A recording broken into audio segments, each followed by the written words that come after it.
Assalomu alaykum YouTube kanalimiz a'zolari. Mana bugun Andijon viloyati Buloqboshi tumanida yana bir ko'rkam xonadonimiz ishini tugatib berdik. Xudo xolisa bu ob'yomimiz 92,5 kvadrat atrofida tunikafon ketdi, mahsuloti ketdi.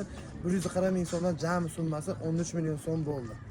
Bunun eng qiziq tarafi bu ishimiz 2,5 kunda bitkizib topshirdik. Mana ishni ko'rib o'zingiz baho berasiz.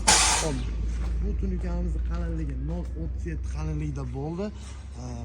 Tanlo tepalari mokriy matvik, tagi ham matvik bo'lgan, o'rtasi glansvik maser oqlarimizdan bo'ldi. Qalinligi.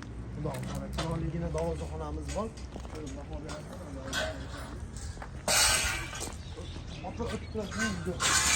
Chiroyli.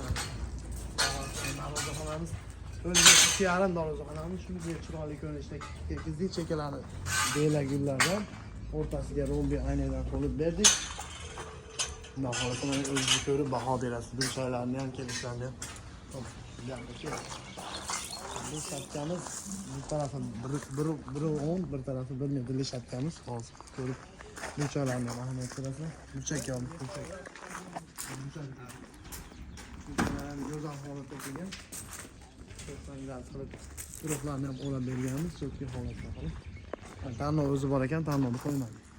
Tanlov bo'lsa 60 ming so'mdan qo'yiladi.